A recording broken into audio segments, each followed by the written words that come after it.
Hello and welcome to the ORCA Pod. The three of us are here. We're the apex predators of LRG podcasting in Australia, and we are here to bring all the spice. We give nothing nice. We like to tear the plankton to shreds with our apex predator orca style. Annabel, Max, how are you? Welcome to the episode. CK, lovely to be here. I think I might be the sardine in this situation, and you two can be the orcas. I feel like we've established this. The ORCA Pod and the sardine. Maybe you're a jellyfish. We've got the true puffy fluffykins, the true apex predator here. Everyone bows in fear in front of the orca hunter, Sir Puffs. So we got another orca confessional this episode, so that was exciting. He's doubled down. It's like he knew we would be going on about this nonstop. Yes. That we've because I intend to call this podcast the ORCA Pod, going beyond this season, going beyond Canberra Survivor, other amateur survivors. It needed a name. It has it now, and it's going to stick. The ORCA Pod. I actually wrote down his quote because it was just hilarious. Well, what was his quote? It was in his confessional. There was two awesome quotes by James. It was, "I came out with the goods, baby. Yeah." I didn't have that much emphasis. Could have been a bit better. Anyway, and then Orca is officially head of the pod again. That's what he said. Just before everyone wanted to vote him out. And as we saw, he came clutch. But we'll discuss that later on. I'm sure we will. What I'm really glad about this episode, besides that John got booted, is and yeah, it's good to see, is that I love the amount of advantages that were just flushed out of this. Look, I'll be fair, there were too many. Look, I'm a Survivor fan who doesn't hate advantages. I think they spice up the game. I like how you have to build strategy around them. And I like that everyone knew what advantages are in the game. That's a key tenet of actually having them, people knowing what they have to play around. But there were just way too many. It was absurd. And they're all gone. When they went in to Tribal, the only people who weren't carrying advantages were Joe, John, and Nick. Oh, wait, plot twist. No, surprise. Nick also has one. Joe and John were the only people there not holding advantages. And unreal. Oh, yes. Yeah. Well, that could save them. Yeah, Ma had an advantage that wouldn't necessarily save her, but she was holding an advantage. And, so we saw So what? This is a shock. Usually when I speak, I have to stop straight away. But you two stopping like that, wow, something must have changed. It's the whiteness of your teeth. I know they're almost as really white as your good earbuds. today. It's insane. I know. It just must be the Max's hot take today is. Did you have them professionally cleaned today?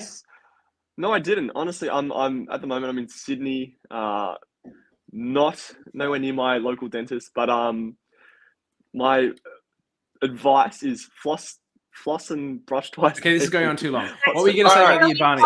What were you going to say about advantages? I'm excited. This is a bit of me time. I'm shocked. Anyway, That's enough. You're struggling with it. You're struggling with it. We gave you the ball and you dropped it. To use this sort of analogy, you dropped the ball and you've been sent back to the bench. I'm jumping ship to the other podcast. Hopefully they have me on. If I think you'd be well suited for the other podcast. Now, I wish you all the best. Six people played advantages. I just want to say that 6 people in this tribal, massive 7. Yes, John I think you're not. I think you're not counting Mao who left. Yes. 7. Yeah, 7. Did I? It's no. I didn't underline it. Yes, Malcolm left. 7. Apologies. Massive still. What remains in the game advantage wise, and I think this is going to be really good for the rest of the season because so many are gone. Ma has a steal a vote. Mao has a cancel a vote, and I believe the give safety without power remains at the ultimate sacrifice. So is that all that's left at the ultimate sacrifice? I believe so, yes. It's the last advantage that's left there.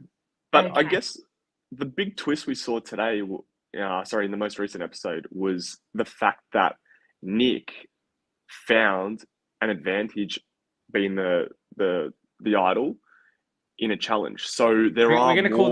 call this advantage the fishback advantage. So Yes. and just Because- saying that, because- so we. Because Stephen Fishback found one in the same trivia challenge. It was in one of the urns in Cambodia. Spencer almost found it. Fishback found it. And that's where. What was that advantage? I'm not sure. I can't remember. But if that was I can't remember a result. But knowing that there are. No, so it wasn't Fishback. It was, what's her name? Kelly. It was. Let's start from the beginning. Wentworth. So we come into the merge. We're jumping all over the place at the moment. Max completely derailed us. And it's time we get this back under control. So we come in, everybody's merged, everybody's getting together. We're excited about it. Except for Sophie, who's thoroughly unimpressed by James Wolfe running around like a headless chook, putting a target on himself, and Soph not having a bar of him. Hey, look, he already had a target on him. He's the alpha, the apex predator coming into the merge. He's leading a bunch of goats into like this merge. He's got John and Amy and Super Idol Mel. They're all goats. He's the obvious target. He's the predator. He knows it. And he's going to go out swinging by accusing Sophie of having all sorts of advantages, which he knows she has, and he's right about, yet notwithstanding her constant denials. Do we not like that strategy? I think that accusing people in the numbers of having advantages they may or may not have is a sensible strategy. Perhaps because I did it once, who knows? I'm just saying it's a sensible strategy. I was going to say I'm sensing a lot of projection coming here. I think Sophie's lie about not having an advantage despite very publicly having a disadvantage was a choice. And also, so many people have advantages. Like, everyone keeps saying having an advantage is a disadvantage. Not when, like, everybody in the fucking game has an advantage. Like, it completely negates the advantage as a disadvantage concept. I think if you ask John, being one of two people without an advantage today was definitely not an advantage. Correct, indeed. Brutal. Yeah, so he accuses Sophie of having the idol because if Hayley had had it, she would have played it. No shit. You're right, James. It's a factual call. We agree with your assessment. Your detective work is sound. They also don't paint their flag, and I still don't think they got around to doing their flag at any point in this episode. I mean, Dan is going to be livid.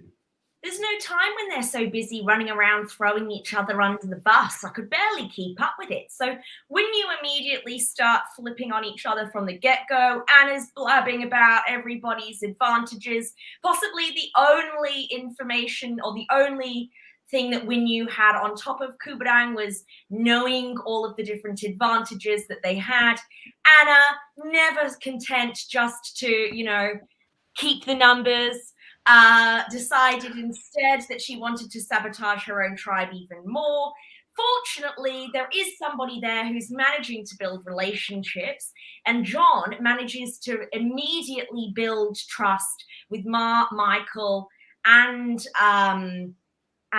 Nick, and to the point where, and I thought this was actually incredibly impressive, John was so far down the list of who people wanted to target that not only was he the bottom of the list of orange, but there were actually people on purple that purple wanted to target before John, despite only having spent what could have been less than an hour with him. So I thought... You're absolutely right. But Mars running this tribe and this game, and they have a pre-game relationship. So I want to give credit to John because he is a great social player, and we know that. But do you not think that Mars' position of power and her vouching for him is a huge factor of why he was able to secure that position so quickly? It was CK, but when we look at who voted for who, it was Ma's vote against John that essentially sent him packing. No, he was gone. What do you mean? What vote? So It didn't matter. Everyone was immune. We can get to that later, You- but she didn't have anybody It's- else to vote for. Only at 3 that people point. could be voted It's out. but it's One of them was yeah, Ma. One of them was John. One of them was Joe. but it's still I'm just saying it's how would you say John jumps in front of Joe in that position? No, I think given yeah, the I think yes. But before Ma voted, she didn't know that 5 idols were going to be played. So it's a bit hard to make. Yes, if she knew that was going to happen, she probably would have put her vote on Joe, I think. But no one knew what was going to happen. Like, that was a lot of idols. No one expected that many idols. That got out of control. But I'm glad it happened. I'm glad they're all out of the game. I think that from here it can be really interesting. And the advantages remaining are more subtle and can be used in interesting ways. I wonder what would have happened if Mel hadn't left that tribal. Mal, Yes. I think he goes. I think Mal I goes. think You think as well. goes? I think he goes. There was a few, that tribal, a few, like even Michael playing that idol for himself. I'm not sure if he felt really comfortable or he felt safe. I'm sure his name was as we saw was being thrown around, but I think who played it first? Who went first? Well, firstly, Mal was the target, and then he goes, right? So now everyone's out for themselves. Like, was my name mentioned besides Malcolm's? Yes. Now I'm worried if I've got an idol, right? So, Plus, Michael's can only be played here in Final 5. So if you think you're in danger, just go for it. Like only half of these people are making it to 5. Like, it's a bigger deal for Anna to play it because she could have used it later. But she had to do it as well. So I guess if we're already jumping to this point, We're going to jump. If we're going to jump to this point, James Wolfe actually successfully pulled off the minority vote that he was talking to Anna about. So he had successfully managed to get it split, where it was 3 on Michael, 3 on Mel playing her super idol, 1 on Anna, 2 on John, which meant that Anna didn't have to play her idol. And then on Mel plays her super idol, Michael goes home. What unfortunately happened for James is that Nick immediately went and blabbed to Michael so that Michael knew to play his legacy idol. Now, Michael actually plays his idol third. So first of all, Anna gets up and even though she didn't need to, plays her idol, has a little cry about how everyone's telling her what to do. Plot twist, idiots, because all of your ideas suck. Nick gets up and plays his legacy idol. Then Michael plays his idol at this point. At this point, everyone's playing idols. He knows that Mel's going to play her super idol too. And then Sophie comes in and plays her soon-to-expire idol. So now, I don't know if did Sophie's last another tribal? Yeah, that she didn't need to play it this round. I felt she could have held off, but God, the ovaries it would take to hold off playing an idol in that situation when so many people are immune. And it's not like she was immune from the conversation. James Wolfe had been attacking her verbally and throwing her out as a liar repeatedly for the whole time. Like, with that, she could be a target. Like, she's not going to get majority votes, but she could cop 1 or 2. Yeah, and that's what Sophie said, not where James came from. You could cop 1 or 2. James could be voting for you. And that could have been enough in that situation. So I fully respect her. With only 1 more tribal to go where it would have been available, I respect that choice. I want to jump back a bit to Nick. What about Nick playing his idol? Yeah. Well, John just tried to get everyone to vote for him, right, in a public statement. Plus, Nick was being such a snake this episode. I loved it. He roped Malcolm in to flipping to the oranges, not the other way around. And then he immediately goes to the purples and says, Malcolm wants to flip to the oranges. And I told him I would, but I'm not going to. That is not what happened. He lured Malcolm into saying he'd do it and then just turned on him. So he was being full snake. I love it. I absolutely love the snake. But when you're doing snaky things like that, and then John calls you out for it, you're playing that idol. Nick has been. It would be remiss of me to go in on Anna and not go in on Nick. He has been an absolute hot mess this season. And it is virtuous that that he's first of all so tight with Ma, and also that they haven't had to go to tribal that many times. Because I feel like he's successfully brought as much attention to himself on Kuberang as James was on Winyu. And at least for all of his hot messness, James is playing quite strategically, is able to guide votes, is kind of in control of where things are going. Nick is, I don't even know what's going on with Nick. The thing, I agree, though I feel if we're comparing the apex predators here, I feel the snake and the orca. I feel that Nick has a better way of persuading people to see it his way. Now, James has all the right moves, like his strategy that he wanted to do, including, most importantly, getting Anna to play her idol for Mel so that they didn't have to use the super idol, and to build trust again between the oranges, is actually just like an incredible move. But he talks to her like she's a fucking chess piece that's not moving in the way he wants. Now, I agree, she's being annoying, but does he want her to do what he wants or not? He's just sort of like coming at her aggressively. And to be honest, I understand, James. This is a stressful game, and when morons won't do what you want, when it's clearly the right move, it's very difficult to just massage them into the situation. So I get it, because you don't have time. I respect it. I know how it feels. But that's a weakness in a game like this.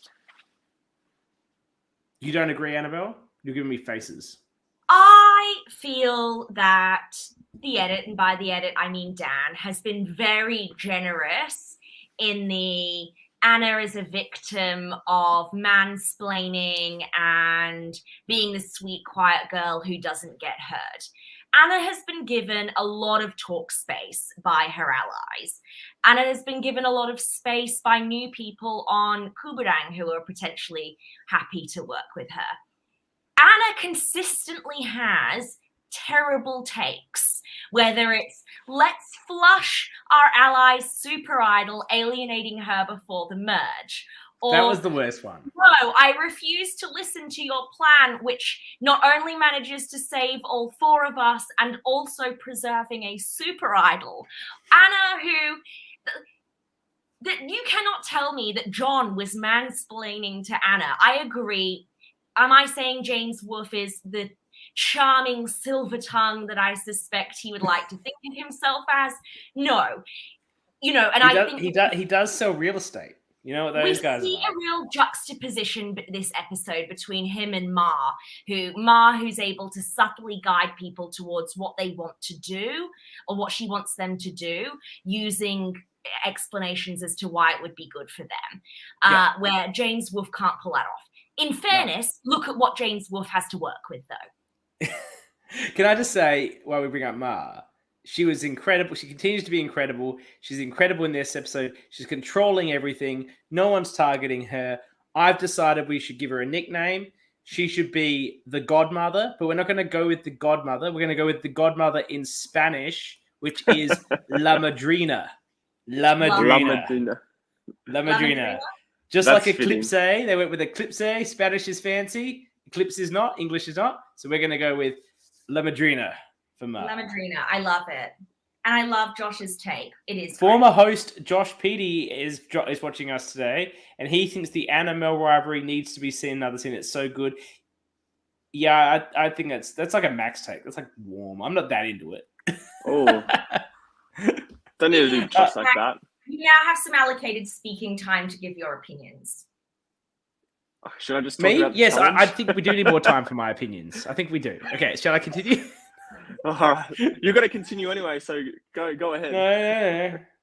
Warm us up, mate. Let's talk about. All right, what did you guys think of the folklore challenge being the merge challenge? Do you feel like it was a good choice, bad choice, good challenge, bad challenge? What do you guys think before I have my lukewarm take on this one? I loved it.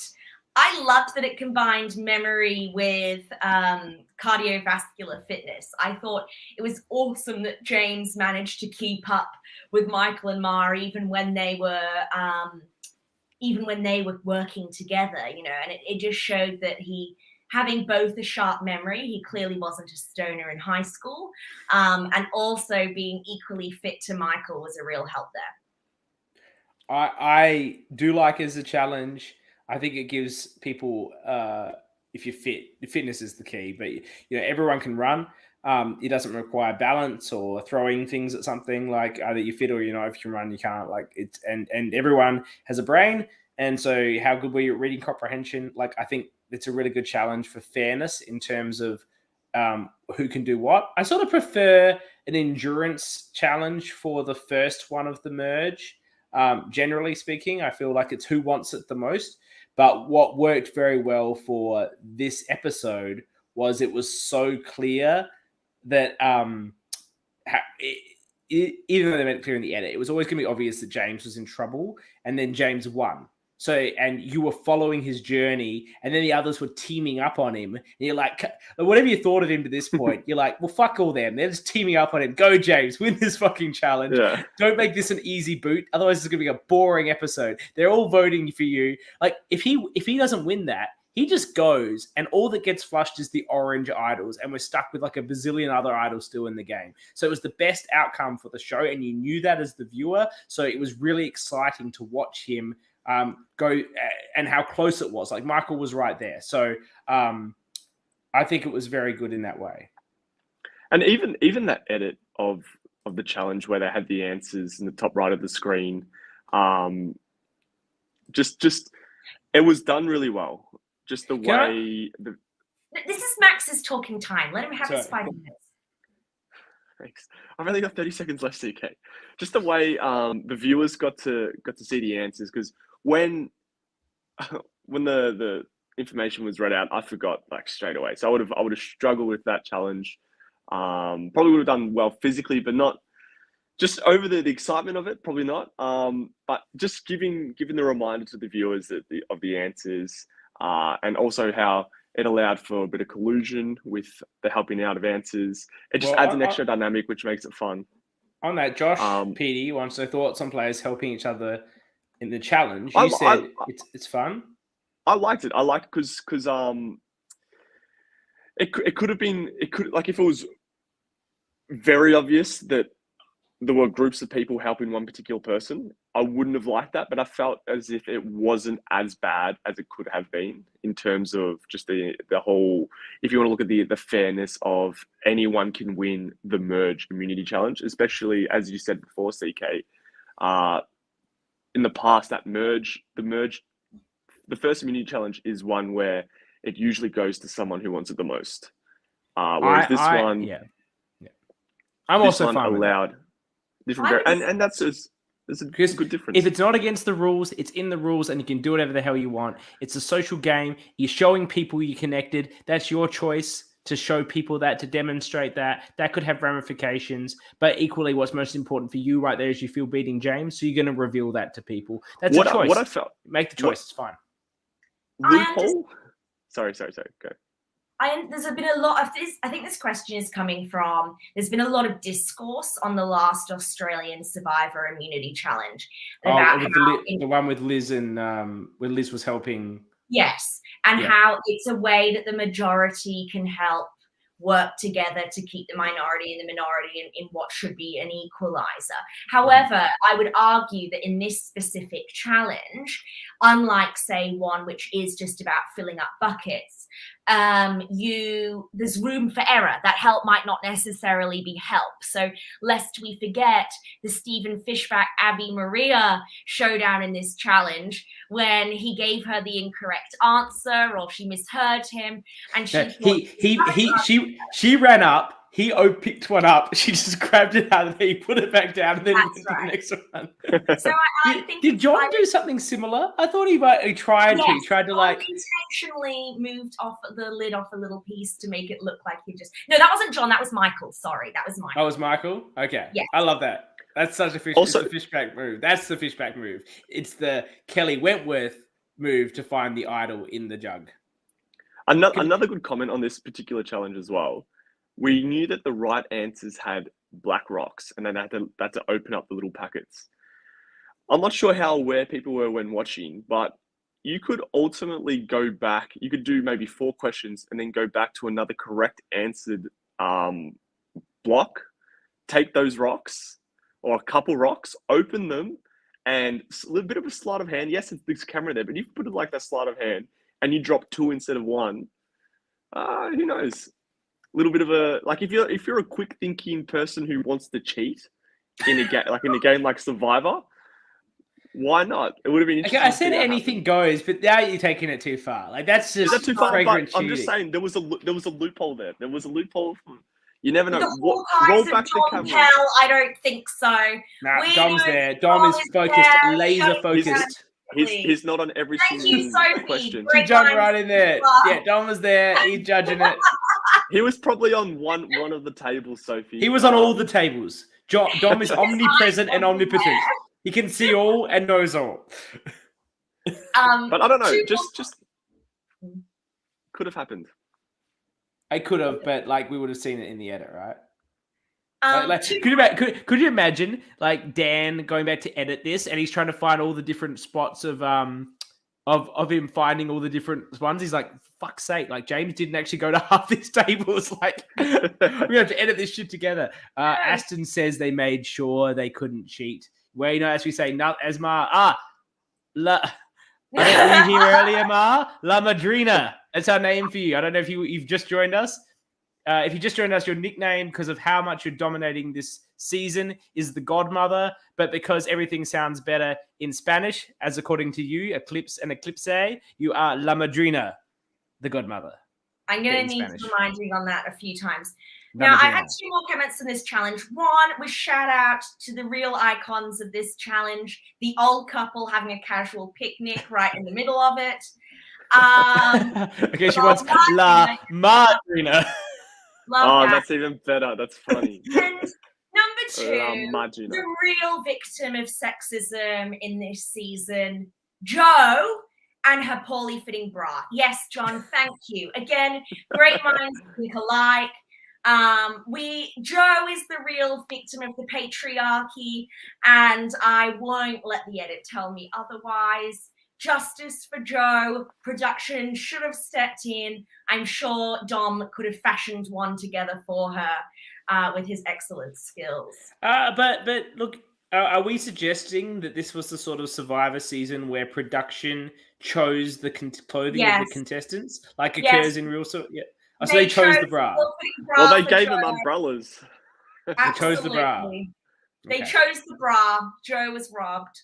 You heard it here first. I'm pretty sure. I was gonna say, no, I can't say that. It was a really fun. Nice one. We didn't. Yes, they also sabotaged them. All right, moving on to the sacrifice zone. Anna has another Anna classic. Comes up with a killer idea. Oh my God, Mal, why don't you give me your advantages for nothing in return? It would be a great move. Mal, oh my God, moron, doesn't get on board with this one. Once again, no one listening to Anna. Why won't they hear her? And he manages to go back with cancel a vote. Do we think that a cancel a vote return for an auto vote against you, that the auto vote against you is actually significantly worse than a cancel a vote is good? Can you say that again? Sorry. So Mal gets a cancel a vote, right, that he can play. His punishment is an auto vote against him at this tribal that he went home at, so didn't even get the vote. My biggest criticism of this is to our good friend Amy. She was there.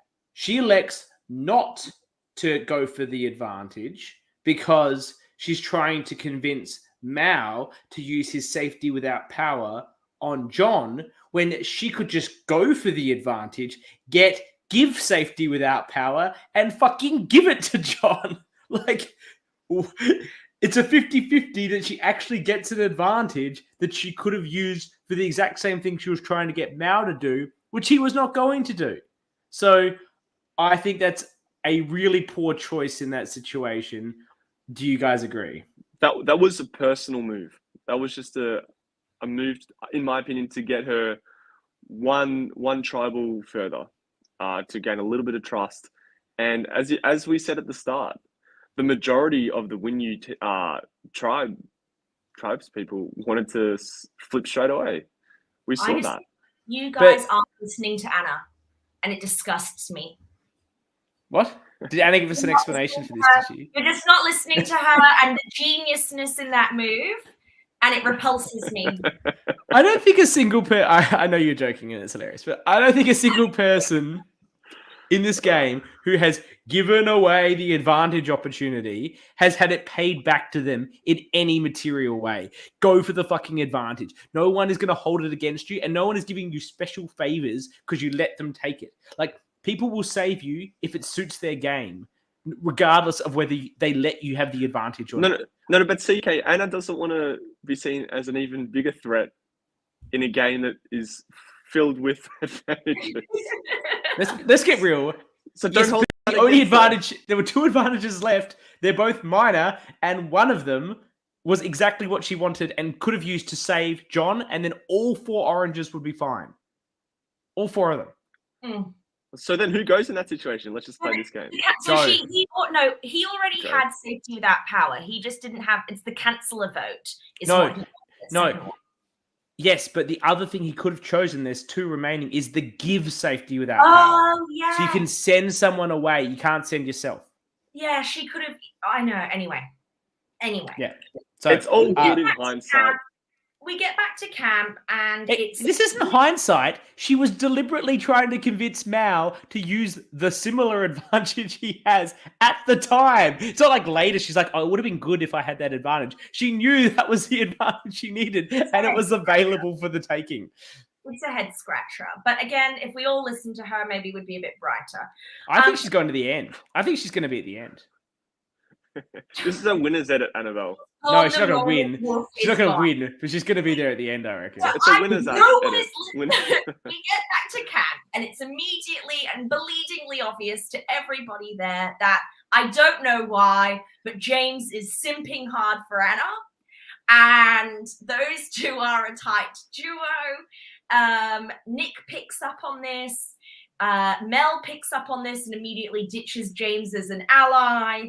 And Mal identifies this, and now Mal and Nick start to think, what if we started working with James and Anna? And by starts to think, you mean Nick just gets Malcolm to admit that he would do it and then goes and tells everyone that Malcolm's ready to flip. Clearly, Nick just wanted to throw Malcolm under the bus any way he could and did an amazing job of it, and Malcolm had to bail out of there with his advantage. So, kudos for that. Before that, Shide has asked if there's a showmance in this game. I think that'd be a spoiler, so we're not going to reveal that. I would say there is a showmance, and it's between Anna and a lack of common sense. Oh, jeez. Oh my God, I can't wait till Anna's on this, but, when she wins the game, do we really giving it back to you? I think she's going to the end. This is the way Dan and Liv want to edit her as the winner. So we'll see. We'll see when she's here in the last episode that we ever do. And she's there being, I told you so. It's gonna make a good episode. It's gonna make for some absolute drama. Just so like last week's Banfield podcast. If you guys who haven't watched it yet or listened to it, I suggest you do, because there was some tea spilled, and if you don't know what it is, the Banfield podcast is a wonderful one. If you're just feeling like you sometimes in life you just feel so happy, you're just so happy, everything's going right, your job's great, your love life's great, your friends are great, everything's just really good, and you're like, I feel too happy. I want to feel sad. sometimes you could listen to some sad music, or you could just go listen to Banfield talk about his Survivor experience, and you will appropriately bring down your level of happiness to a more moderate level with the level of despair coming out of that man's mouth. I haven't recovered yet, and it's been a week, and I feel like I should have taken tonight off just as a it was an incredibly sad podcast break, but no. And we lost John, even worse, so it sucks. We just got two shots, and I'm feeling a bit low with this one. Two. I'm glad we lost John. He's just a cocky bastard. It's time for him to go. I like. He's watching, and we'll see his. And we know, and okay. Here's a little fun. Okay, let's. Are we ready? Do you want to talk more about this? Or we cover everything? Well, the one last thing I wanted to say is: does Mal give Anna the canceller vote, or does he just show it to her? I think he gave it to her, but we didn't see her giving it back, and then he had it back. So that's some poor editing, Dan. Yeah. The editing was. What do you guys think in terms of rating this episode? Would this be up there with, if not the best episode, or probably potentially top 2? Or are we calling it too early? The first half was pretty dull. The first half was a bit dull because you sort of just knew James was going to go. And then, John, you're going to be on the show in like 5 seconds. You can tell us like in person. You don't need to put 2 comments there. We'll go into that when he comes back, all right? Okay, that's a good explanation that you can give when you come on the show, John. What about? I'm going to re-question it in terms of the live reality games that we have out on YouTube, the Australian state versions. Was this one of the best tribal councils we've seen on camera? Well, it depends if you just like advantage get-ins. Yeah, like I don't know. I feel like I'm making a. If we could have had a minority split vote, like James had set it up to be, up against Ma, rallying all of the votes against Mal, and watched how that played out, then yes, I think this could have been a real top tier episode. But because 7 advantages were played, and essentially the only person left without one gets the boot, I think that's what kind of stopped this one from making a top 5. Yeah, and if someone like shocking had gone out because of all the advantages, like let's say La Madrina gets blindsided because of it all, that would suck because she's really great on it, but that would be amazing. But John was just like the default target anyway. So like all that advantage for nothing, no outcome. And it just felt like he was a bit of a dead duck in that situation. The thing that people that know John will know is that he fucking hates Survivor advantages. He hates advantage get-ins.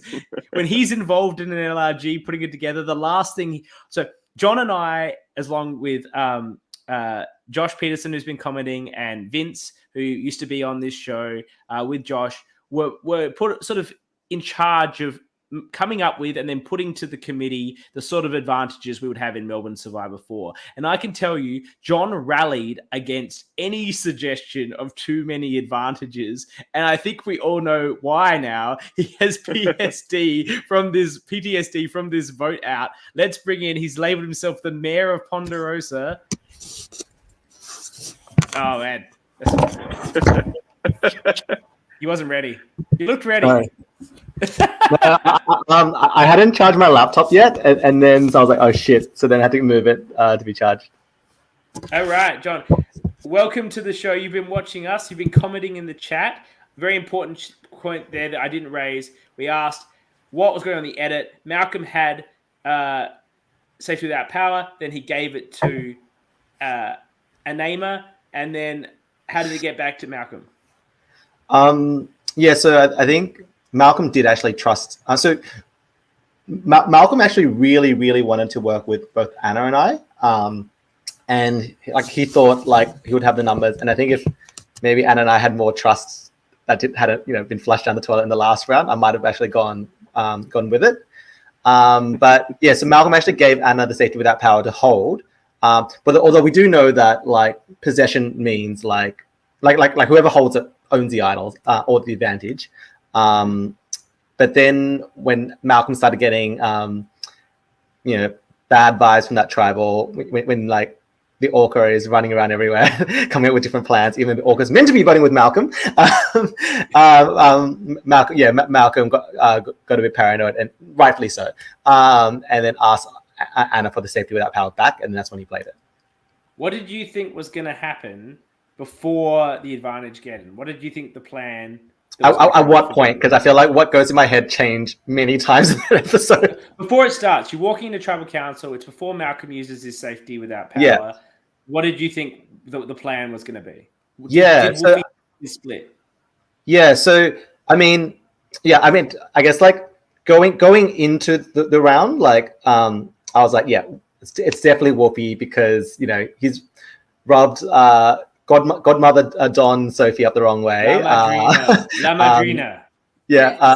No, more Sophie that he'd burnt. Whereas I had made really good relationships with everyone apart from Sophie because Sophie lives in Canberra, so she went home overnight, whereas the rest of us stayed overnight. So we weren't allowed to strategize. What was the sleep situation? Were you all in tents? Yeah, we all had tents. I was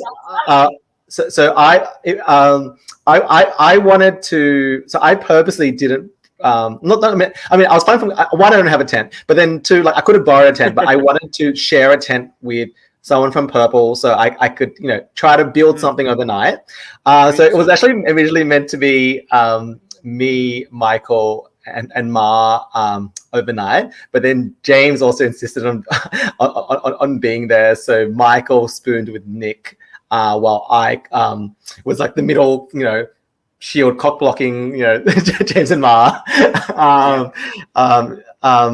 But yeah, how big was this tent? Like a 2-person tent, or are we talking about a larger tent? Did you? Like a standard 3-person kind of tent. So like five people in the 3-person. No. Nick and Michael were in another tent. Okay. But yeah. So then, like, I knew it was gonna be James. So what you actually don't, it's not super obvious in the challenge, but you can see a little bit of it. Was I just knew like I don't need to win immunity as long as anyone but James like it's just not James. So I knowing that like Michael's probably the next fittest. Like John has a great yeah, like I guess like in terms of cardio, you have like Nick, James, and Michael are probably the 3 fittest cardio wise. So I actually followed Michael everywhere, and I told him all the answers. And that's he actually seen me several times running up later than Michael because I was very unfit at this point after COVID.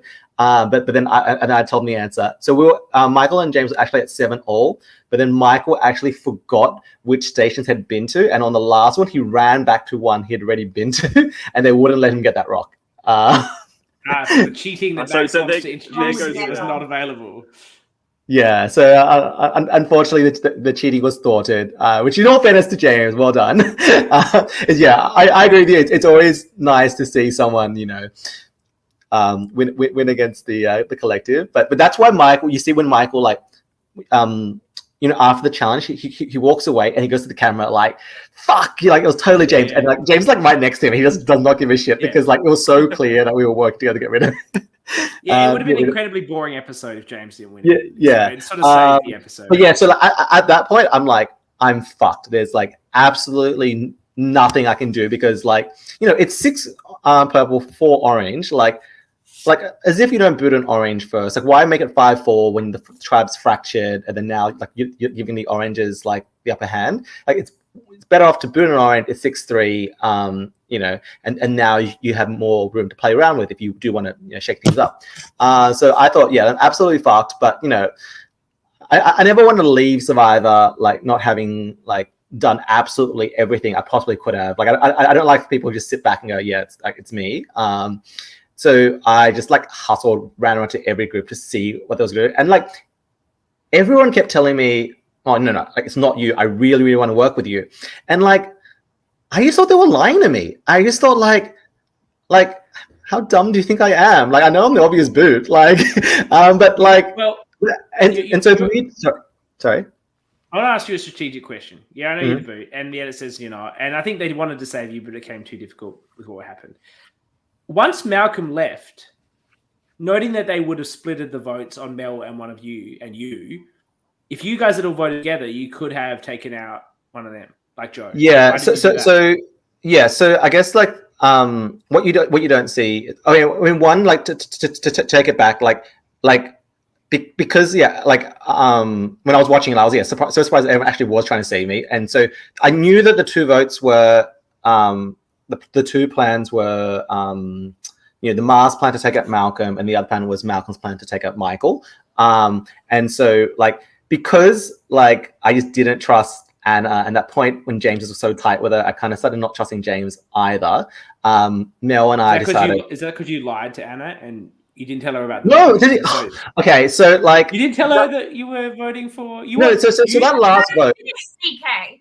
Yeah, I mean, if you want to go back to that last vote, like Anna and I spoke for like half an hour because it was a longer one because the other tribe was there. We saw you get frustrated. And I was trying to explain to her why, like, if you have in a tribe of 5, you can't get a group of 3 to like do a split vote, especially if someone has a super rider where you can't play that wrong. And because otherwise, like, Haley and Mel could team up, put their 2 votes on me or James, like, and I was trying to explain it to her, but she kind of just assumed I was going with her move. So then, like, even in that tribal, she thought I was voting Mel when I was just like, I gave her like a lot of reasons why it was a bad idea, but I think she did have the necklace. I think like that sort of, it's not just in case of Anna, but in all times in Survivor, when people have the necklace, they start, trying to make more moves with it because they're safe and it can't go back on them. But no, like, but to get back to my point, like Mel and I were like, we don't really feel great with Anna and James, and so that's why we decided to go with Mar's idea rather than Malcolm's idea. But I thought either way, I'm good. Like, I'm not the name, and so I just thought, all right, as long as he doesn't get spooked, as long as he doesn't, because we all knew everyone's advantages except Nick's, which I'll get to in a second. Like, let's just keep him safe. Like, let's not like make it too crazy a tribal council. And he thinks that Anna, James, and I are going to vote with him to take out. And I think he thought Nick was with him too to take out to Michael. And I think Nick actually was going to vote at Michael, but knowing that Michael was going to play the legacy idol, so he was trying to play both sides. Yeah.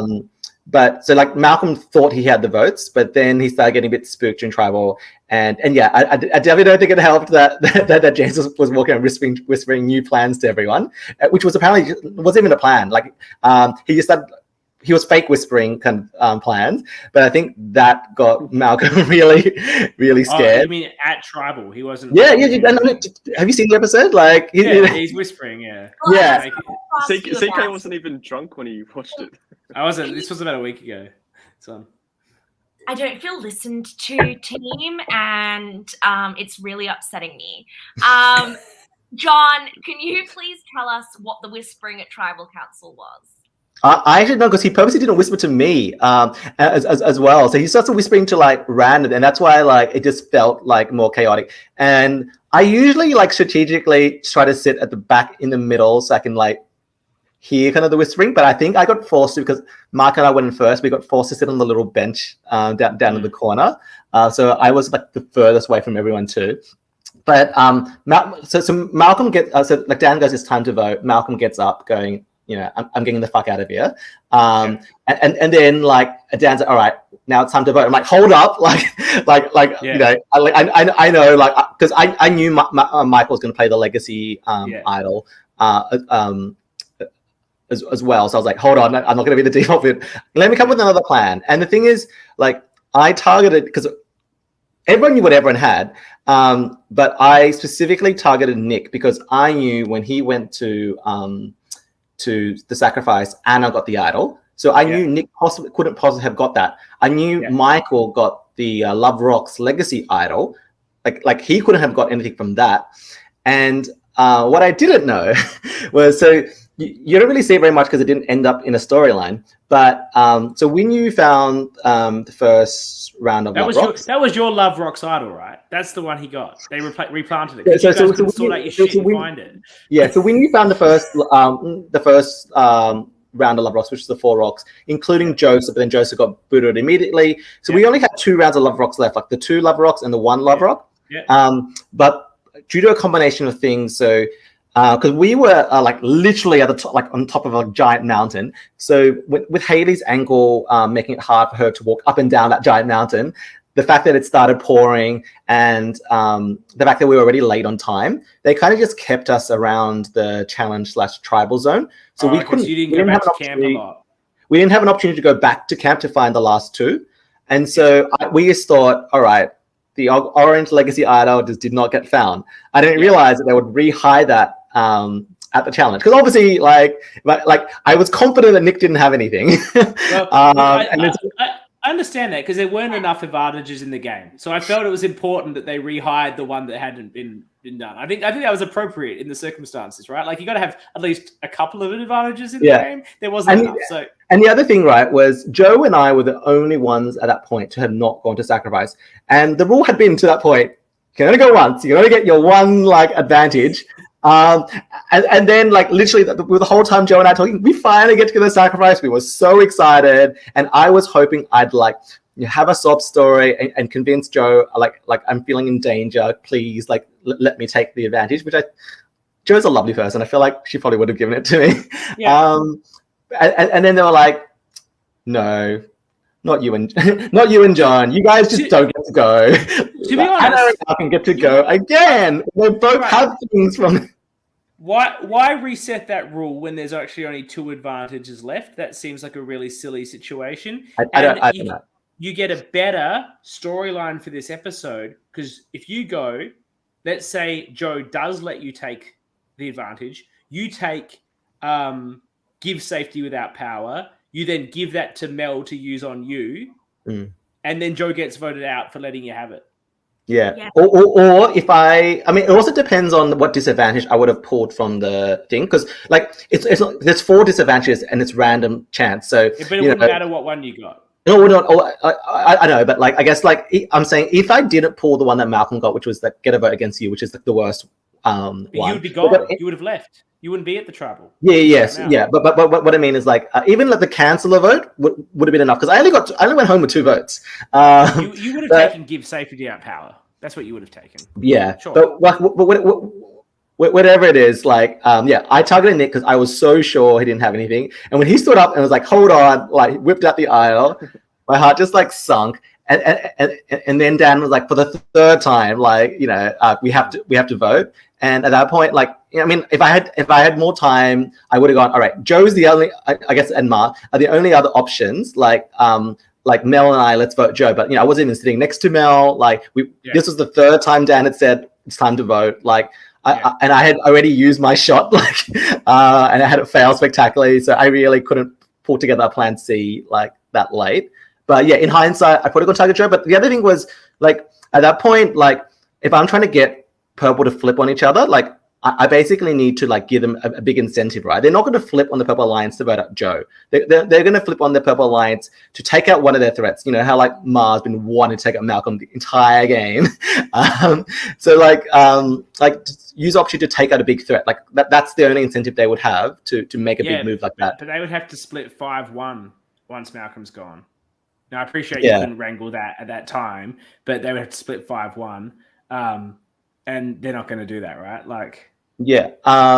I think the other thing is if Anna, James, I, and Mel were united 4, there's no way you weren't that anymore. We weren't. That was a problem, because then it didn't matter where the votes went, how many eyes were played. Mel would just play the super idol on the one that got the votes. So if you want to know who you voted for, so at that point, I kind of just thought I'm fucked. It's just between me and Mel, because I used to assume no one's going to vote on people like Nick, who've already put out their idol and stuff, or Anna, who said she's going to use it. So, I just thought, all right, it's just I didn't want to vote up, be another pile on vote on Mel, and obviously I can't vote for myself, and I can't talk with anyone to any other name. So I just voted Michael, because that was the only other name that had been floating around, just on the slim chance he thought, all right, I told people I'm going to use it, so I'm not going to use it. It was a 1%, Hail Mary. But because I knew James and Anna, and meant to be Malcolm, but not Malcolm, were throwing their votes on Michael. So I thought my only shot, that's the only other name anyone has floated this entire round, put it on Michael just in case he doesn't use it. So obviously if he didn't use it, then he has 3 votes. He would go home. But like I knew I was gone. Like even Ma, like Ma only voted for me because she assumed everyone was voting for me as well. Like it was just like there's no one else to vote for. Like I think she had known it was so tight. Like she and I could have thrown a vote on Joe. Dan and Liv were accepting idols before the votes are cast. A bit of a Ben bomb situation. A lot of disputes in the survival. They weren't. No. They all played it afterwards. Nick revealed it. So to be honest, Nick probably could have like not played it and saved it because but then then everyone knows he's got it. And look, we all know Anna's situation, a disadvantage, and an advantage is a disadvantage. I don't think that's the case when everybody has an advantage. But after this tribal council, having the last immunity idol, telling her what to do, listen to her. In the last immunity idol, I think would be a problem, and you can't just use it. Like, plus it's a legacy, so everyone's like, if I vote out Nick, maybe I get it. Like, I think once he was known to have it, he had to play it. The other thing that could have been really fun if Nick just kept it a secret. Because I'm just kind of curious to see I think I could have swayed like a couple of people like Mel or maybe someone else to try to vote for Nick, and then play the idol and cancel the vote. Sophie's giving you a lot of shit here. She's like, didn't you just say you knew Michael was playing as idol? Why would you vote for him? No. So Michael was saying Joe was an open target. I feel like Sophie's like verbally kicking from the comments here, John. Joe was the only one, but at that point, like no one, there was no more time to talk because we're going to tribal. So like I knew like my one vote by myself wasn't going to be able to save me, and I had the only way I could be saved is if someone else gets more votes than me, and even I'd worked out Joe was the only one. Like who else is voting Joe with me? Like who else is getting that message?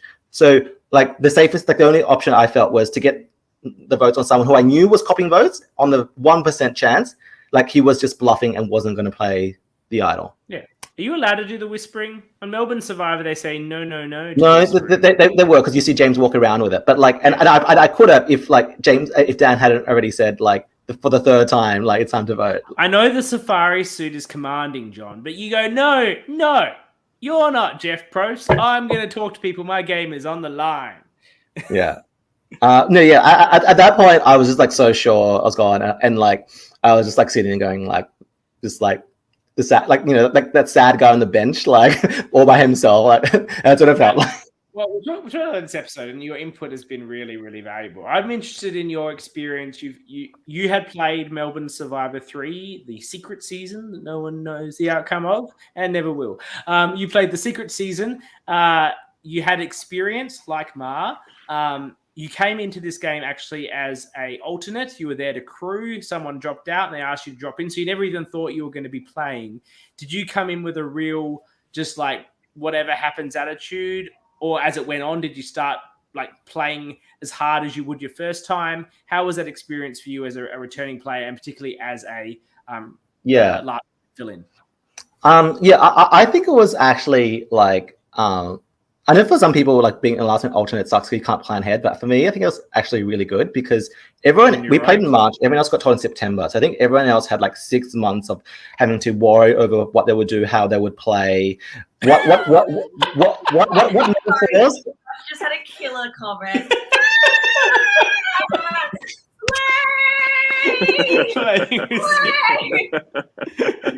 Oh my god! Yeah, so like James had 6 months to come up with that ORCA analogy, but yeah, like I really just wanted to, and I think like when Carlene was doing the pre-game interviews and she was asking everyone like what's their goal, when I said like I just want to have fun, she said like you're the only one that actually said your goal wasn't to win, because I think like I realized especially having played the first time and like real, because everyone comes in and is like I want to win, that's my goal, but I realized that there's 16 people, there's only one winner, only 3 people make tribal, only about like half-ish make merge. If you kind of go into that the season thinking like my goal is to win and that's what my goal is, then you're kind of setting yourself up to fail like for 15 of you. So I honestly I just really wanted to have fun, And I was just really relaxed with it. I wanted to be a bit more villainous because I think the first time I was You weren't anxious. villainous, but you weren't villainous. There's Oh, nothing villainous I mean, about it. yeah. I mean, like the first time I was a bit more like anxious and neurotic was this time I was kind of like slagging everyone off on confessionals. I was like, I actually thought maybe I potentially get a villainous edit for like voting out my like number one just before the merge, but then but then you never, but then that storyline kind of never existed because the audience doesn't know like Haley and I are each other's number ones. How did you? You've got a sorry, toxic Annabel. mansplainer in it. You're the ultimate villain. You can go, Max. It's not trying to paint. It's trying to paint Max as a villain in a season that I'm in. It's just never fucking gonna happen. Like Me, you know, yeah. this I'm the hero, clearly. It's just The never gonna heroes happen. Like you who never get played. that paint. You got the beta edit. You got the like sidekick to the villain edit. The minion. Yeah. Oh wow. Well, no, not even the psychic to the villain. The psychic to the hero. You're the The sidekick to tragic the heroes. hero. You were James's sidekick for 6 episodes, and then Oh yeah. yeah. I was actually surprised by that because like I wasn't. Yeah, it looks like James my number one, but I would say it was definitely Haley far in advance, and then probably Mel was second. Yeah, that became clear I in was this gonna say- episode, but for 5 episodes, Yeah. it looked like you and James were like this, and you were like his like sidekick, and you were just like, because I know that you came into Melbourne Survivor. This isn't a spoiler. With your plan to be to find the alpha and just sort of sit with him for a while and make him the target, and then you don't slide past. I'm like, oh, he's playing his like alpha slide target, like Yeah. beta target. Well, like as you can see, the thing, like I mean, I guess James is the like self like titled alpha, but like I kind of knew the real alpha was Haley, and Yeah. so like I started up to her, but yeah, no, like yeah, my goal really was just have fun, and I think that kind of also helped like when I went out in the way I did. That I was kind of like. I think I was in shock for maybe a couple of minutes. I did my confessional with Matt Ching, and then I was just like, you know what? It's at this point, it's like 8 a.m. in the morning. If I'm going to be upset about this, it's going to be a long day. It's going to be a bitter jury. And I kind of thought, I don't really have time for that. I'm just here to have fun. So like, I was just, I kind of just wanted to make Ponderosa as fun as possible, which you might see in the next few tribals when I'm on the jury. You might also get a different edit at Ponderosa. Who knows? Yeah, I mean, don't get me wrong. I was trying to work with James. I still was working with James, and like I actually saw that I was kind of like the middle between the two power players. Like Haley and James were like had a lot of distrust for each other. So the Simon boot, like I think that they were ready to come at each other. Like Haley definitely didn't want Simon to go. She wanted to take the shot at James at that episode. And I was like, nope, like I need both of you. Like you're both shields in different ways. Like, and when James is like, we're going to split the vote. I'm like, no, we're not splitting because if we split the vote, you guys are going to pull like one, we don't need to split the vote, but two, like it's an opportunity for someone like dodgy like you, James, to pull some dirty shit and like vote out Haley or something, or like vice versa. So like I was like, no, we're going like just piling on Simon. But yeah, like I think I just wanted, and I mean, I guess you kind of see it a little bit in this episode, but my goal was really just to like present myself as someone who could work with everyone. And if there are people I couldn't work with, I just had to vote them out so that everyone left with people. I think that's very, that was your style when you played previously. I don't think it was that much different. Annabelle, you want to say something? No, Max has been trying to talk for 15 minutes. That's all right. That's all right. Sorry, did you not feel heard because the alpha in CK has been speaking over you and not letting your voice be heard? Yeah, well, John, I know you've been watching every other episode. Nothing much has changed. Anyway, I say the same questions to the majority of the people that come on. How did you find your edit, and how was your experience overall? As someone who's played for a second time, you can compare. Sorry, I'm not laughing at you. I'm laughing at Sophie's comment. I missed the comment. What was it? If James and I run the same me off more than you missed my. I had to put it up. All right. On the other podcast, I made the analogy that James thought he was the orca and Sophie was plankton, but he misread Sophie's position in the tribe. She's not plankton. She's the Japanese scientific research vessel, and it's whale hunting season. That is unreal. Sorry, please continue, Max. Sorry. I was just going to say, how did you like watching yourself? Like, how did you think you'll perceive? Were you happy with the edit? And also, just the question about your experience. How did you find it? If you want to compare it to Melbourne, we don't have to, but like in terms of Canberra as a franchise itself, just for potential people who want to go on or apply for next seasons, how was it for you as a player?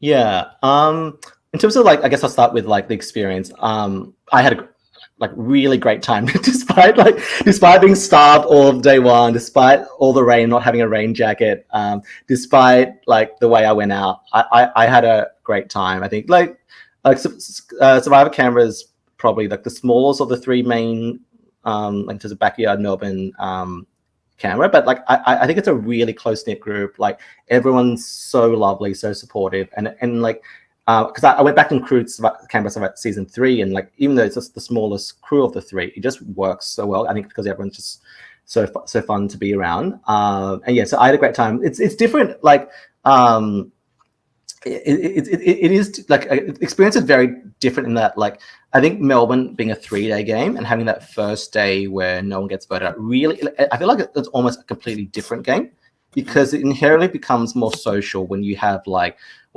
18 hours or whatever it is to bond with people and make this relationships and delineate the hierarchy even before the first vote. Whereas like, poor Sam, like, an hour and a half into the game or whatever it was, like we're voting her out because she didn't come to the water well with us. Like, offered, an offer was made and she denied the order. But I'm saying like, potentially if, with State of the Nine, camp together, maybe like someone would have done something annoying that, got them voted out or apparently she had a 21st. Apparently she had a 21st she did. So I don't think she was looking long term. I think we knew that even before the game. So then I don't think I showed my voting confessional. I'm pretty sure I said, have fun at the party. I voted her out. That's what I mean when I was like, I'll try to be more villainous, but yeah. Have you been watching our episodes? Were you present for the Sadfield saga? That's what the Banfield thing. Sadfield. I'm just going to come to James's defense here. Okay, so just to clarify for those that weren't watching, Banfield says that he and James used to be friends. They did a podcast together. It was a while ago. He sees James on this show. He's like, oh, that's going to be something we can work on. But then, of course, James accidentally ruins Banfield's secret name plan, which is not James's fault at all, because Banfield mistakenly giving the wrong name himself. How can you expect? Like, why would he not be Blake? Anyway, but apparently at one of the ultimate sacrifices, Wolfie was the hot tea is coming. Wolfie was slagging out Banfield to Malcolm. Am I right about that? On what he understood to be a personal level, and that made him very sad. So John is coming to the defense of Wolf in respect to Banfield's comments from last week. So first off, I actually found out that when you guys found out, because I missed Banfield's interview on the other podcast. So the first time I heard it was literally like you guys hearing it. And then I was like, oh, like that's news to me. And I mean, I wasn't involved in any way. So I guess like I don't have any lived experience in this. So like I don't want to like invalidate how anyone felt. But my understanding is James doesn't remember anything he said. Malcolm doesn't remember anything he said. And Dan doesn't remember anything that was said, supposedly said in that interaction. And I feel like knowing, at least like my read on someone like Malcolm is Malcolm's, an analyst. Like I feel like he doesn't forget little things like this. I feel like if he got told juicy information like that, he'd be thinking, going through his head like immediately, like what does this mean? Like how do I use this information? Malcolm just doesn't seem like someone where if that was something as juicy as was said, and I don't even know what was said, like what Banfield has heard was said, I don't think it would just fly over Malcolm's head, but I could be very wrong. Like this is all like, that's right. When we have Malcolm on the show and the ORCA on the show, we'll ask them too. Everyone's entitled to their right of reply. Yeah, but yeah, like I feel like you already have Sophie calling James fucking dumb on this episode 7 times, but I feel like it might be unfair to add to James. Sophie's coming defense here saying not having Malcolm's ultimate sacrifice footage. I think she means the footage of them discussing. Like, it just cut to a Mal confessional explaining what happened, and she's saying because it didn't get to death. Release the secret tapes. Well, Sophie's saying it doesn't exist. But yeah, like, I mean, yeah, I'm not sure what Banfield thought was said about him, but to my understanding, no one else knows either. Okay, well, it sounds like it's look, we'll get into it. You know, maybe when I get the Orca on this show, I'll just have Banfield secretly drop in, and we can have like a Jerry Springer situation. Like, Banfield's been listening in a. So Mal's putting it. That's putting it to bed. Look, James didn't slander at Sacrifice. He was there. He would know. Okay, Banfield... toxic rumor. Mal made up that Luffy was spreading toxic rumors about him and told Banfield to sow deceit and now has to cover his tracks.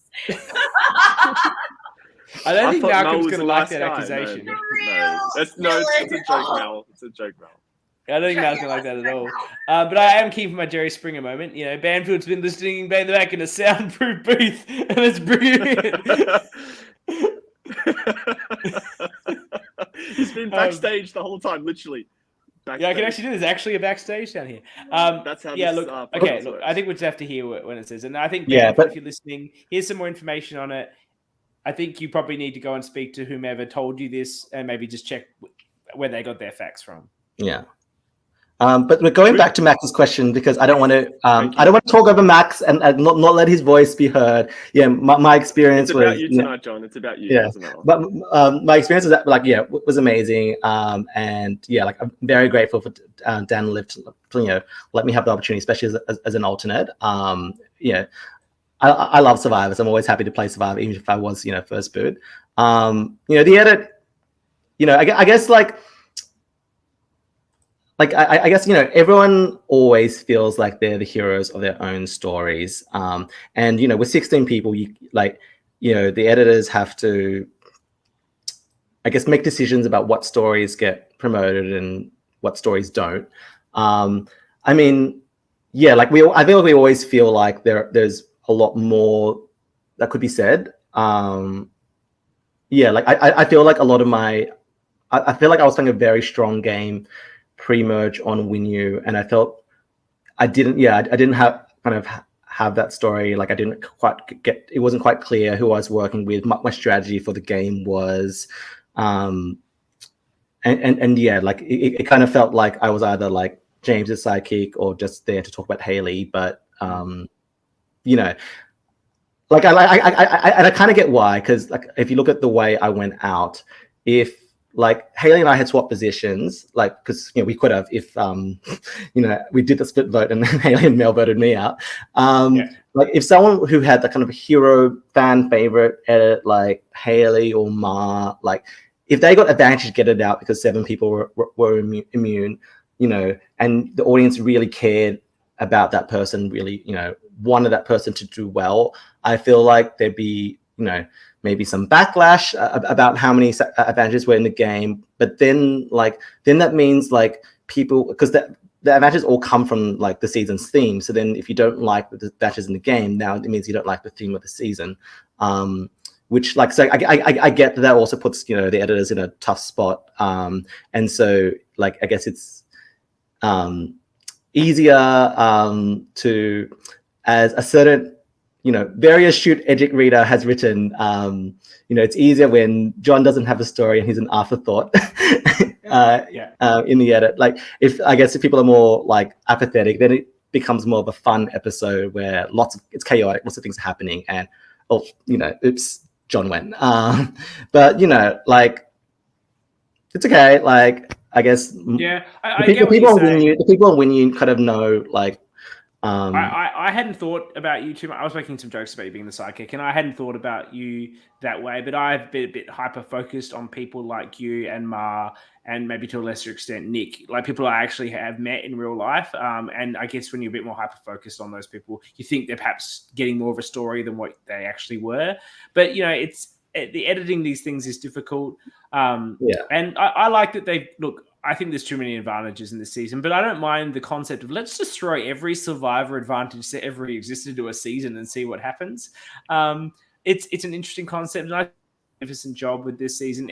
As what happens with all these Survivors, the season 1 is like pretty amateur, and then season 2 is like a real step up, and this I think is a huge step up. And then I'm sure season 3, which I think they filmed like late last year or something, I'm sure that's like a whole new level up again, right? So it's a really impressive step up. And I think that, as I've said before, I think Liv and Dan are the best hosts in the business. Like they're so polished, and it's. And I think it's important to also recognize, like Dan does all the editing by himself. It's like, you think about how many hours of like footage that we want every camera, and like unlike say the Backyard guys, like he doesn't have a degree in like film editing and stuff.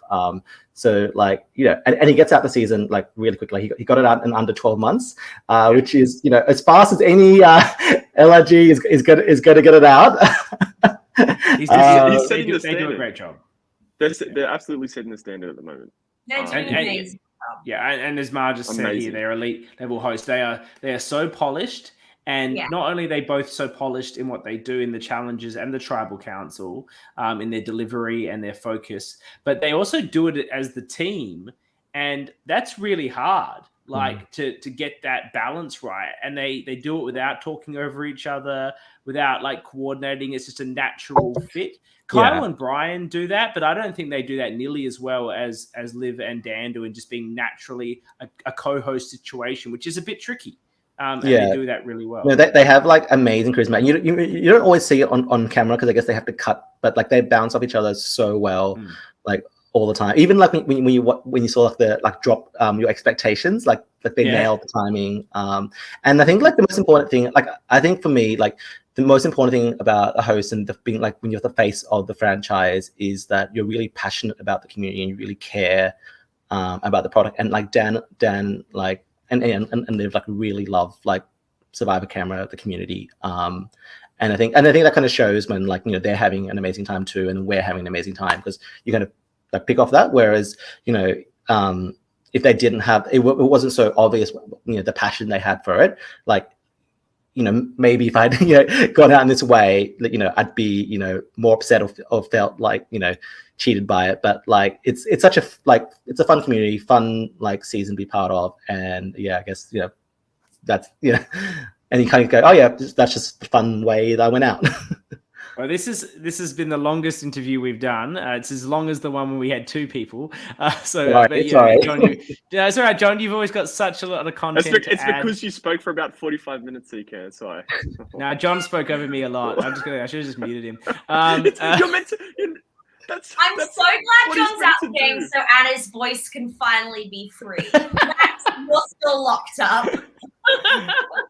Okay, final. I think we'll call it there, unless anyone's got some final questions for John.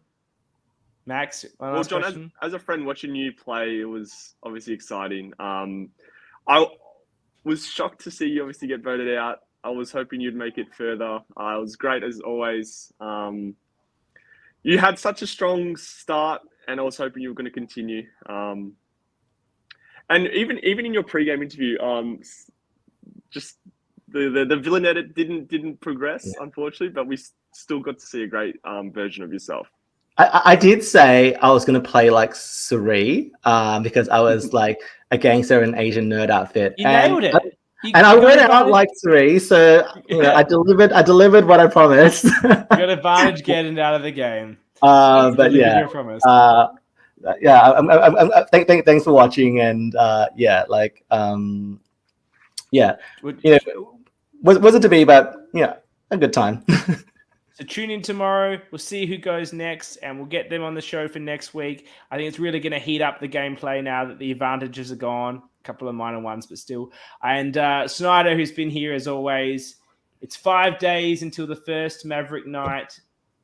Tits out in for America. Schneider, everyone. We love Thanks, Schneider. Go check him always. out doing his virtual racing. He's a legend and is always here on our shows. So thank you. And thank you to everyone that tuned in and watched us tonight or is listening this later on a run or whenever they are. We always enjoy people participating and being involved in our show and tuning in